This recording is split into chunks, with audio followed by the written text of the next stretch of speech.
તો એમાં નાખવાનું છે ધાણા.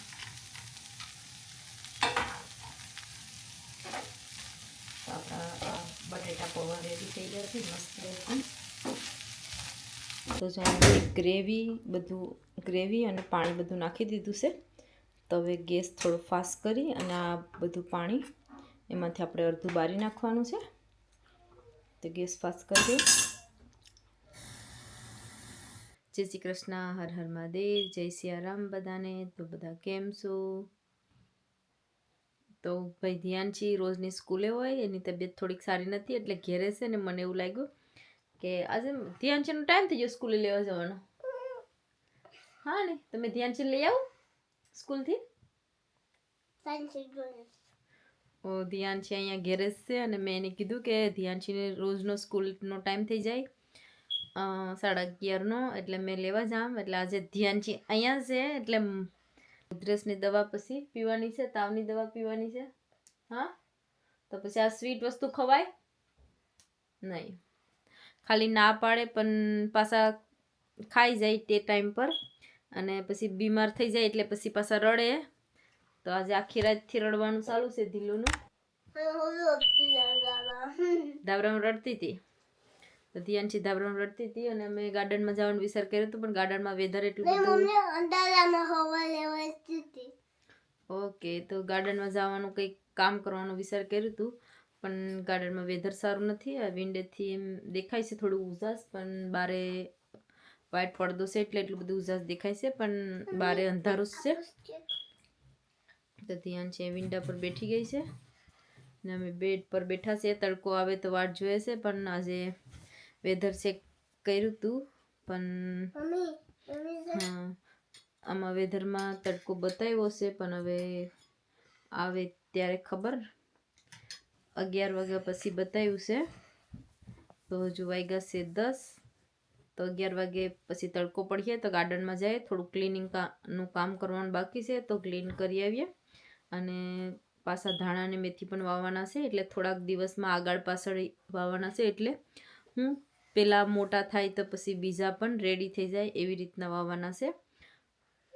તો તડકો પડશે તો પાછા ગાર્ડનમાં ક્લીન કરવા જશું, નકર પછી અંદર જ રહેશું, કેમ કે ધ્યાનચીની તબિયત થોડીક સારી નથી. એ બધી વસ્તુ મીઠી ને ઠંડુ ને ડ્રિંક ને એવું બધું પી લે એટલે ગળું બગડી જાય છે ને, તો પીવા દેતા નથી. તો પણ એ લોકો માને નહીં, પી જાય છે. તો આજે બપોરે ધ્યાનચીને કંઈ ખાવું હતું તો મેં અહીંયા થોડાક પૌવા લીધા છે. તો પૌવા બનાવીએ ધ્યાનચી માટે. તો પૌવાને સાફ પાણીથી ધોઈ નાખીએ. પહેલાં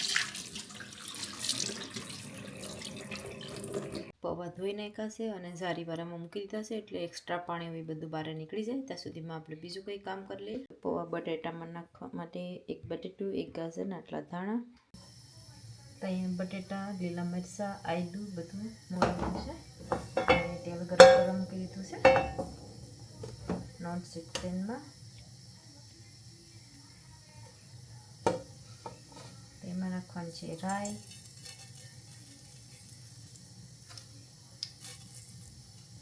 રાઈ નખાઈ ગયું. હવે નાખવાનું છે થોડું જીરું,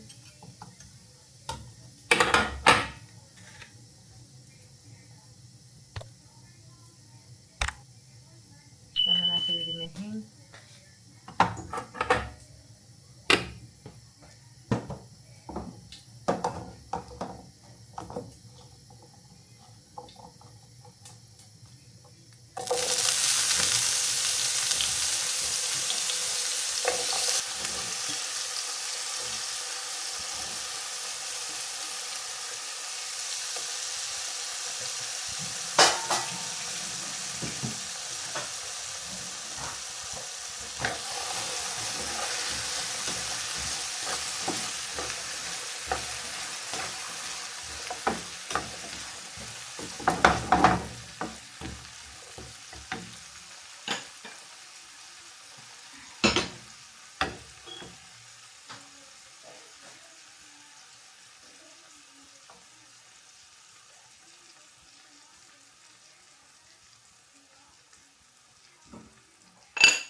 બટાકામાં નાખવા માટે 1 ગાજર લીધું છે, એટલે આવી રીતે ખમણી નાખવાનું છે ઝીણું ઝીણું.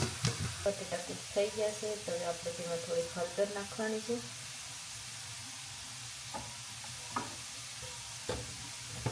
હળદર નખાઈ ગઈ.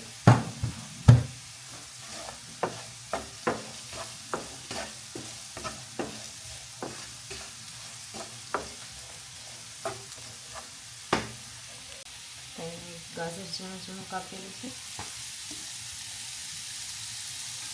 મેં કાઢી દીધું, વધારે લાગે છે.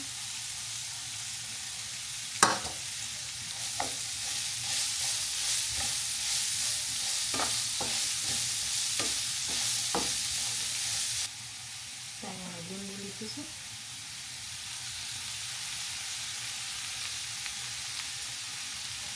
અને આપણા પૌવા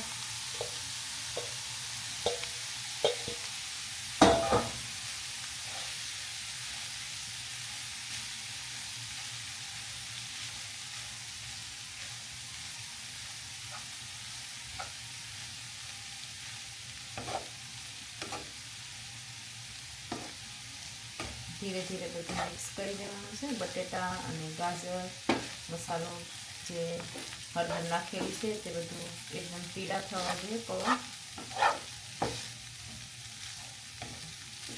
અને આ નાસ્તામાં બનાવે તો મસ્ત લાગે છે ખાવાનું. ઘરે જે 10-11 વાગે નાસ્તો કરી તેવી રીતે.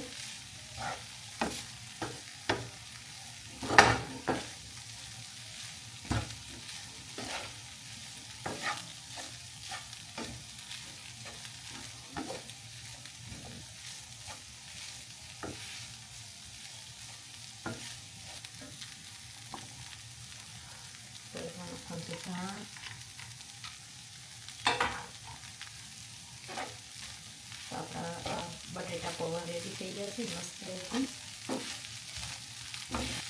અને બન્યા છે એકદમ છૂટા છૂટા.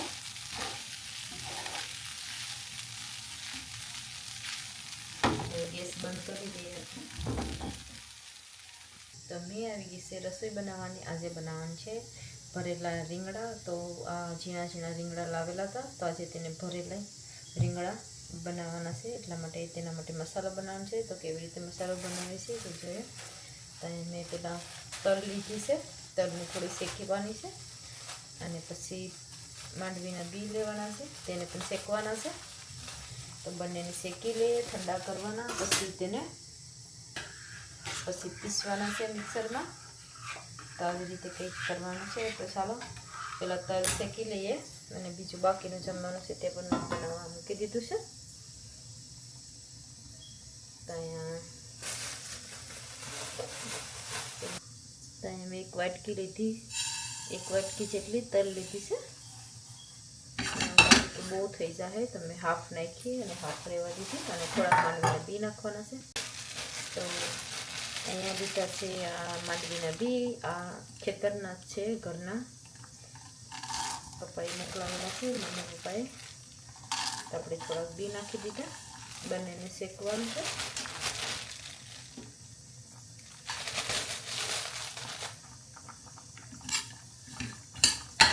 બંનેની સાથે શેકી લઈએ પહેલાં.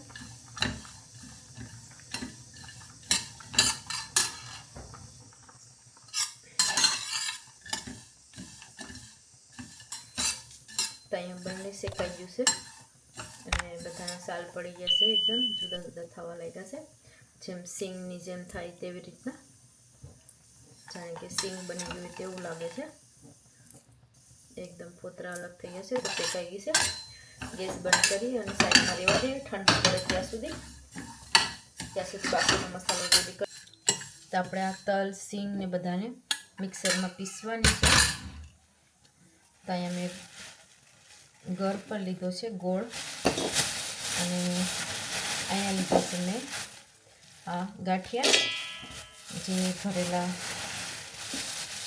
આપણે રીંગણ માટે. તો અહીં મેં થોડાક ગાંઠિયા નાખ્યા છે. અને આમાંથી થોડુંક હાફ જે તલ અને માંડવીના બીનું આપણે મિક્સ બનાવ્યું છે તે.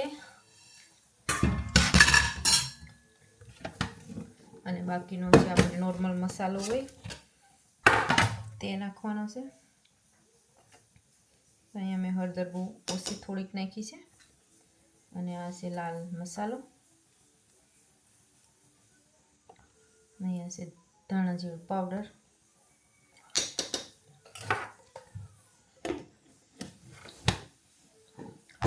આપણે મિક્સરમાં પીસવાનું છે અને તેમાં 2 લીલા મરચાં પણ નાખવાના છે. તો અહીંયા મેં તીખા 2 લીલા મરચાં લીધેલા છે. ચાલો પીસાઈને રેડી થઈ ગયો છે બધો. તો આપણે આમાં નાખી લઈએ એટલે ભરવા માટે રીંગણા ઇઝી પડે. તો આ મસાલો રેડી થઈ ગયો છે બધું જે ભરેલા રીંગણા માટે બનાવવા માટે. તો એ મારી પાસે ધાણા છે, તો મેં ધાણા થોડાક નાખ્યા અને આ લીંબુ,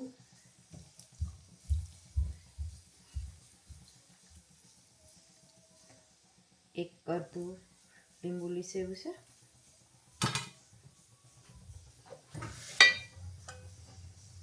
એમાં નાખવાનું છે થોડુંક તેલ. તો અહીંયા 2 નાની ચમચી જેટલું મેં તેલ નાખ્યું છે અને જોઈએ તો પછી આપણે નાખીશું.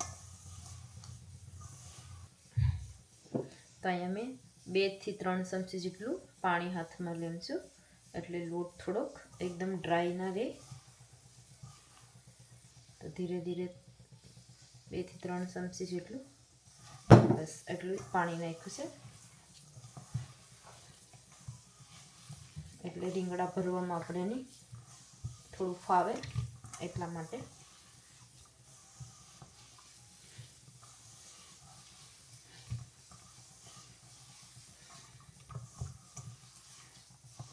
અને એકદમ આપણે જેમ રોટલી માટે લોટ બનાવીએ તેવી રીતે એકદમ સરસ બનાવવાનો છે. તો અહીંયા લોટ રેડી થઈ ગયો છે. હવે આપણે રીંગણા રેડી કરવાના છે.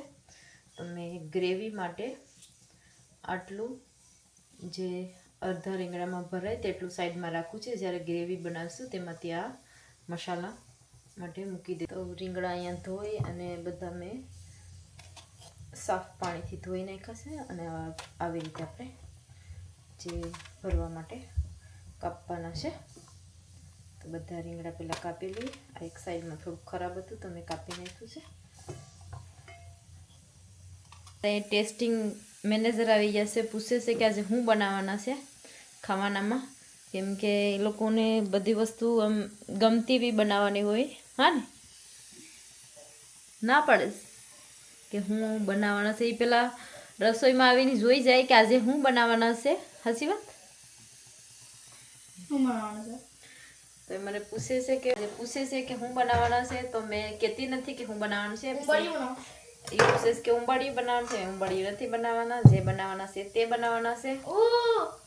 તો ચાલો આપણે રીંગણામાં ઓલું બકાલ છે ને, બીજી પાછું બકાલું બનાવવાનું ને લોટ ભરવાનો છે. આ લોકોને કઈ ખબર નહીં પડે. આપણે હોય તો જોઈ તો ખબર પડી જાય, પણ આ બધા લંડનના બોન ને કઈ ખબર પડે નહીં કે હું ભરેલા ને. હા, તો ભરેલા રીંગણા બનાવવાના છે. તો આપણે રીંગણા કપાઈને રેડી થઈ ગયા છે. તો હવે ભરી લઈએ અને પાછા ડિસ્ટર્બ કરવાવાળા માણસ પણ અમારે અહીંયા રેડી રહેશે. તો આપણે આવી રીતે ભરી દઈએ. ધ્યાનથી નહીં કર, ખબર લઈ લેતો અવાજ બહુ આવે છે. એને પાણી લઈ છે ગરમ એના હાટું. તમારે ધ્યાનથી થોડી એટલે થોડી. બીમાર પડી ગઈ છે, આજે સ્કૂલ પણ નથી ગઈ ને વેધર પણ બદલાયા કરતું છે. થોડું ગરમ પાણી પી લે ધ્યાનથી. મેં કાચનું ગ્લાસ લઈ પીધો રૂઠામાં.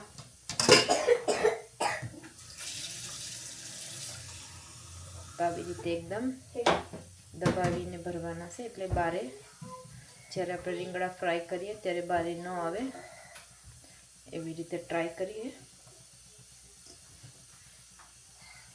તો અહીંયા બધા રીંગણામાં મસાલો ભરાઈ ગયો છે. હવે તેનો વઘાર કરવાનો છે. સોરી, વઘાર નથી, તેને ફ્રાય કરવાના છે પહેલાં. તો અહીંયા ફ્રાય કરવા માટે મેં તેલ રાખી દીધું છે. તો આપણે એમાં થોડું જીરું નાખવાનું છે. મેં ખાલી જીરું નાખ્યું છે.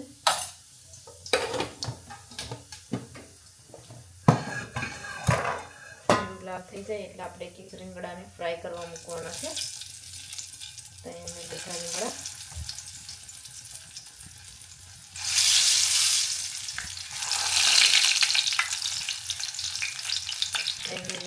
રાખી દઉં છું. ધીમે ધીમે ફ્રાય થઈ ગયા કરશે રીંગણા. તો મારી પાસે મસાલો થોડો બસી ગયો છે.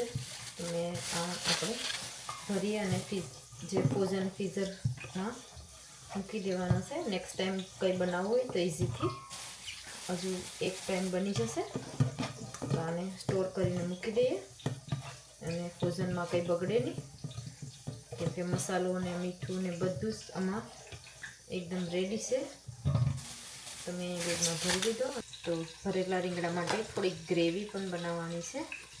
તમે ટમેટાં લઈ લીધા છે, 2 ટમેટાં લીધા છે. 2 ટમેટાથી મસ્ત મજાની મસાલાવાળી ગ્રેવી બનાવીને તેમાં નાખી દઈશું. અને મેં તપેલું પણ મૂકી દીધું છે. તો ઝીણા ઝીણા ટમેટાં કાપી નાખીએ.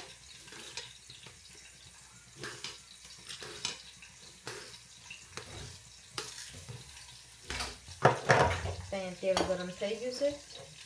તમે ડાયરેક્ટ ટમેટાં નાખી દીધા તેમાં. હવે તેને બફાયા કરશે.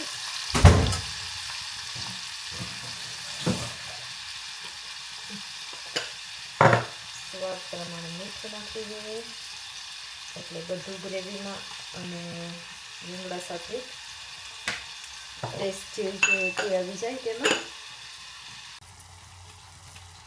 અહીં ટામેટાની ગ્રેવી રેડી થઈ ગઈ છે. તેમાં મેં થોડું 2 ચમચી જેટલું મસાલો નાખી દીધો. જીરું ધાણા પાવડર, હળદર, થોડી સી હિંગ નાખી દીધી છે. અને મીઠું તો પહેલાં નાખી દીધું છે.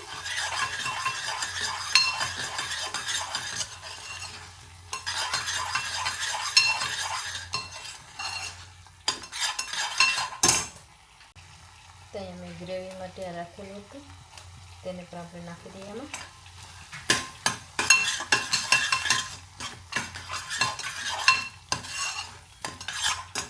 અને રીંગણા પણ સાથે સાથે રેડી થઈ જાય છે.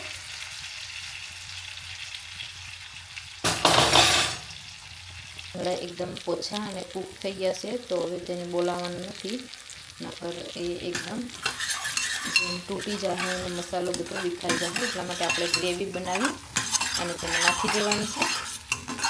બસ મસાલો કૂક થઈ જાય એટલે તેમાં પાણી નાખી અને આ ગ્રેવી તેમાં નાખવાની છે.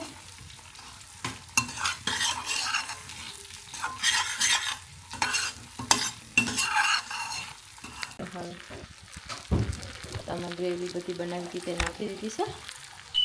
અને આ પાણી પણ તેમાં નાખવાનું છે ગ્રેવી કરવા માટે. તો જો ગ્રેવી અને પાણી બધું નાખી દીધું છે. તો હવે ગેસ થોડો ફાસ્ટ કરી અને આ બધું પાણી એમાંથી આપણે અડધું બારી નાખવાનું છે. તો ગેસ ફાસ્ટ કરી દઈએ.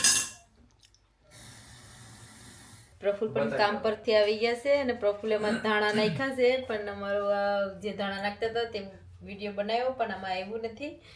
અને રીંગણાનું શાક રેડી થઈ ગયું છે મસ્ત મજાનું ગ્રેવીવાળું. અને જમવાનું પણ પ્રફુલ્લે ધાણા નાખી દીધા છે.